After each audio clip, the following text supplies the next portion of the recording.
Greetings, ladies and gentlemen, and welcome to this narration of the web novel Burning Stars, Falling Skies, taken from both HFY and Royal Road. The link to the original will be down below, and as always, I hope that you enjoy. And if you do, please subscribe, like, and comment so that the great algorithm and all its wisdom decides to help grow this channel. Chapter 22, Gathering. Thridak's daughters gathered into her home on lament one by one. Katash was the first to arrive, having already been in the city after a meeting with Thridak the night before. She greeted Thridak cordially, but with anxiety flicking her tail to and fro. They made small talk for a while before Thridak realized that her presence was simply agitating her daughter. So she left Katash to review reports on the construction of the new torch ship and awaited the rest of her daughters. Pagrakt and Darla showed up together, chatting about installation project designed to honor and valor of Marines that participated in the anti-Marxist campaign, as well as those who died in the struggle against the invaders. Pagrakt simply greeted her, Thridak, by leaning in and clasping graspers with her, but Darla lingered a little more, clearly wanting to say something, but instead letting her shyness take advantage of her. Finally, Bakai completed the ensemble. Almost immediately she began peppering Thridak with questions about her health. She deferred all questions until later, a slight smile on her muzzle. Dorma had been right. The smug woman normally was. Even if her daughters didn't know the specifics, they guessed and that they were worried. Well, except for Pagrakt. Thridak vaguely suspected that Pagrakt wouldn't notice a missing tail on her part unless she needed Thridak to model for a painting or a sculpture. They deserved to know that she had kept her daughters in the dark for too long. After all, the four of them were the pillars of the Empire rested on. Thridak couldn't be everywhere at the same time, and she had no choice but to rely upon her daughters to rule in her stead. More than that, as much as she had inherited the entirety of the human's memories as opposed to the curated versions she passed on to her daughters, they'd spent a lifetime honing their skills. Much of what Thridak knew was theoretical, based on technical and more social moors of the dead society. Although she was generally more well-rounded and skilled than all of her daughters, each of them was far more talented than her in their specific specialties. Most importantly, she trusted them in a way that she suspected the humans occupying her mind would find perplexing. She knew her daughters as they knew her, and they cared for each other and their race deeply. Even Bakai might be too impulsive sometimes, or Darla and Katash might fail to speak up. Thridak trusted their judgment implicitly. Each of them shared her vision of what the Dragzoon race must become in order to thrive, and all of them were willing to sacrifice everything in order to achieve that goal. She walked into her study to speak to her daughters once more. Dorma was already there, a constant companion these days. Thridak sighed. Yet another Dragzoon she leaned on more than she should, with little thanks. Dorma might not be her daughter, but over the years she'd become as close as one. It wasn't the same. Dorma didn't feel like immediate family to her, but still the deep bond of affection was there. Bakai stood up as she walked in, prepared to immediately bury her in questions. Thridak raised a grasper, quieting her daughter. "There'll be plenty of time for that, my love," Thridak said, her voice harsh in her ears. She hadn't taken her painkillers today, and even speaking for a short amount of time was rapidly turning into agony. "For now, we need to talk about the shape of things to come. I know you all wish to know about my health. Suffice it to say that I am not well at the moment. Dorma and I will share the details with you later. But for now, we need to chart a course for the Empire." Yesterday, Thridak walked over to the nearby couch and picked up a mug of tea placed in front of it. Already, her throat was beginning to burn, and before long, she would need the liquid. Katash brought me the still-living invader, and I consumed its memory. As great as the threat seemed from the memories of the humans, it was understated. The invaders refer to themselves as the Vanguard, and they are little more than biological robots, programmed to build infrastructure for their masters and kill any races that might contest their masters' ownership of the galaxy. They aren't taught how to communicate with any species other than themselves and their masters. Threedak took a sip from the steaming mug. There is no need. They've been programmed to dispose of all other races upon encountering them. Humanity was not the first race to be dragged into screaming doom by the Vanguard, and unless we stop them, they will not be the last. The Vanguard set out with 4 great fleets, Threedak continued, eyes steely as she recounted the stolen memories. Each building and cleansing outward from their master homeworld, the entirety of the human civilization was destroyed by a portion of one such fleet. Worse, she blew the steam of her tea before drinking it once again. There isn't even a target for us to strike unless we wish to travel for almost a century to find their masters. The Vanguard exists as a series of great factory vessels that dwell in deep space, raiding systems to build more ships and then moving on. Even if we defeat hundreds of their battle fleets, it would be nothing but an inconvenience. The Vanguard would simply move on to a new area, rebuild, and attack us once again. How do you fight something like that? Katash asked. Threedak smiled. That was Katash through and through. No time for waiting or panic. Just simple, what do we do next? We turned to Bakai. Threedak nodded towards her other daughter. One system, no matter how heavily industrialized, is insufficient to fight back against an overwhelming might of a Vanguard. We will need dozens, if not hundreds of systems with scanners and early warning outposts looking for their factory fleets in hundreds more. And we turned to Dallas. Threedak gestured towards Dallas. Humanity was insufficient to even put up a fair fight against the Vanguard. The Dutchtal were too primitive. We must become something more than both if we wish to defend what we have earned.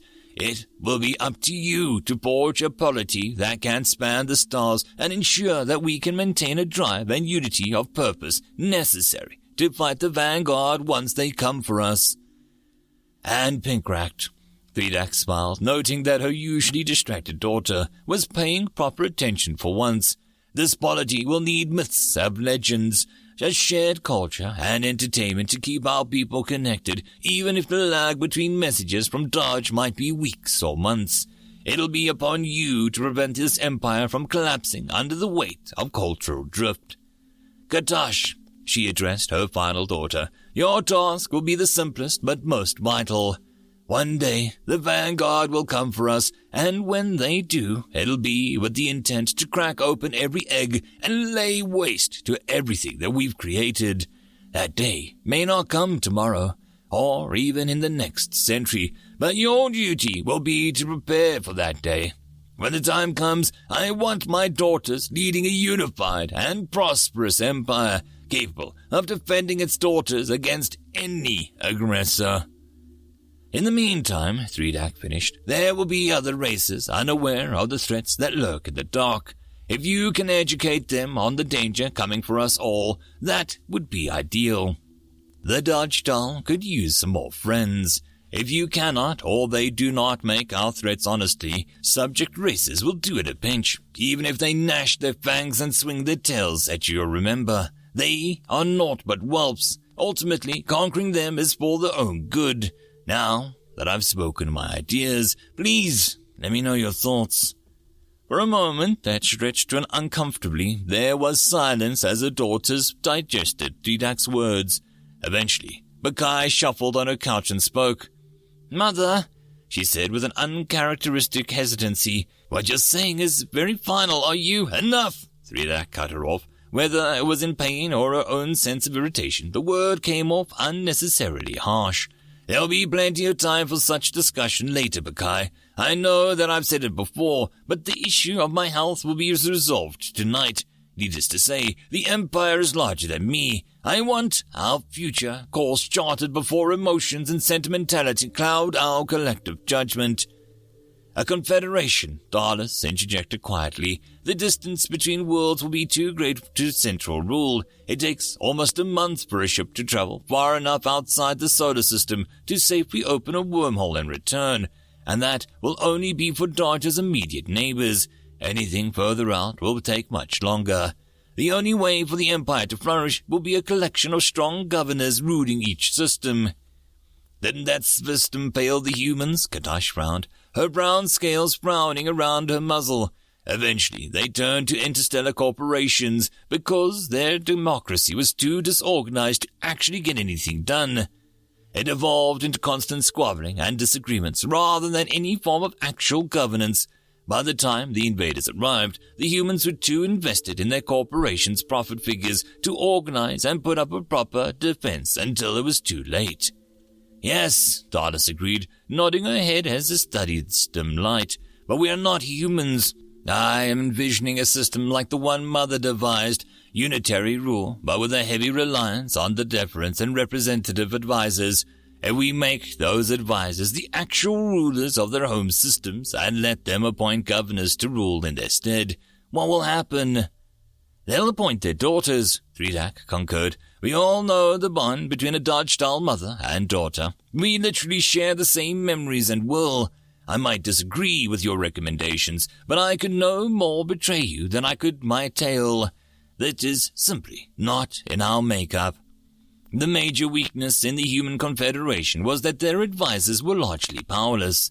Darlas's voice gained strength as she continued speaking. The governors held all the power and ruled their homes as despots.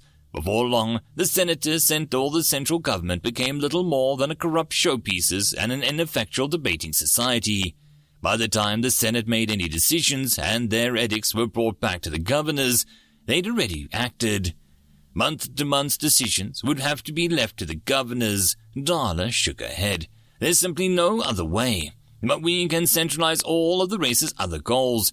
Our rulers and advisors could be set production goals, manage our military, and determine where to invest our collected resources so that we could expand. Any new family lines of governor-senators would be selected centrally to prevent family loyalty from overshadowing devotion to a race and our cause. That could work, Bakai mused. Planning across the Empire would be centralized on Dodge, but we could let the various systems handle their problems in their own ways. So long as we made the senators or advisors, whatever we're going to call them, the actual rulers and the governors their representatives that serve as their pleasure, we would centralize all decision-making authority on Dodge. In that case of emergency, they wouldn't have to send dispatchers home to wait for an answer. They could simply convene and decide. It's settled then, Thredak smiled tightly, trying to ignore the roaring pain in her chest. Executive authority will solely be invested in Dallas. She will be assisted by advisors representing the various systems as well as major concerns. Obviously, Bakai will represent industry and development, as she has always done. Katash, or her representative, if she is in the field, will speak for the military. Pankrak will be speaking for the art and media. Dorma will represent medicine and public health. Dorma? Pankrak asked confusedly, but she's our niece rather than your sister. Hush, Pin. Bakai cut in the confused DarkStar off. Mother and Dorma have grown close over the years. Even if Dorma isn't an advisor in title, she's been fulfilling that role for long enough. Your head has just been too far in the clouds for you to notice. Oh, Pankrak cocked her head to side before beaming. Good! Mother had always been so isolated. I'm glad she found someone other than just us to confide in. I have an objection I'd like to voice, Darlas interjected meekly. Why am I the executive? That isn't a task that I'm suited to. You all know that I prefer to act behind the scenes, managing the economy and setting quotas. Thredak smiled, remembering years ago when she and Darlas had engaged in the same debate when she joined Katash in the conquest of the surrounding tribes. As much as the complexity and size of the empire had changed, it seemed that her and her daughter's core nature remained unyielding. Darlas, Thredak spoke wistfully, I expect your sisters to shield you from the press, to prevent you from becoming as much of a symbolic ornament as I've become. But you are the only one suited for the task. Bakai is well adapted to her role, but she's too prone to acting on emotion to lead. Katash is intelligent, but he approaches problems very directly, and straightforward solutions aren't always going to get what the Empire needs. As for Pankrak, she's too wrapped up in her art. She wouldn't even know where to begin. Look at your sisters. Thredak motioned to the trio of nodding DarkStar. You are the only one that objects. Whether you realize it or not, you've been more or less filling this role for years. I mediate disputes, but the economy, development, and political makeup of the Empire has always been your handiwork. I know you're hesitant to step into the light and take on that role publicly, but I heard the passion in your voice when you spoke of founding a confederacy. This may be a difficult task for you at first, but ultimately, I believe it will be an enriching one.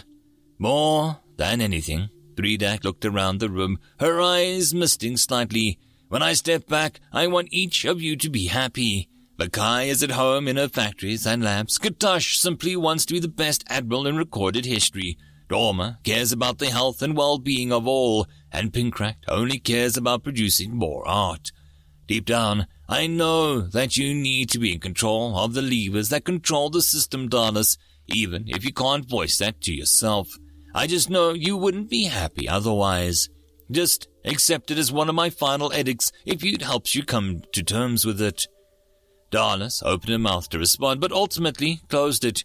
She hung her head, unable to make eye contact with Threedak or her sisters, as her tail flicked contemplatively. Now, Threedak continued, reaching out her hand into the carrying bag she carried slung across her shoulder and stroking a lump of metal and plastic that lay within. Is there anything else that we must address before moving on to the topic of my health? There is one thing. Katosh stood up from a couch, grasp was formally clasped behind her back. I would like to speak of the Invaders construction project after we remove them from the system.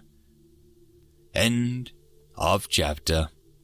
And that, my friends, concludes this video. I hope that you enjoyed. If you enjoyed the story, please follow the link down below and let the author know.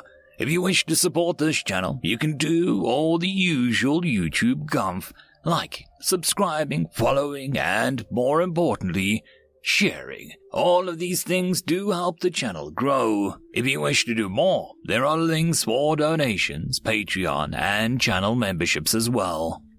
And until the next time, I hope that you all have a wonderful one. I'll see you in the next video. Cheers.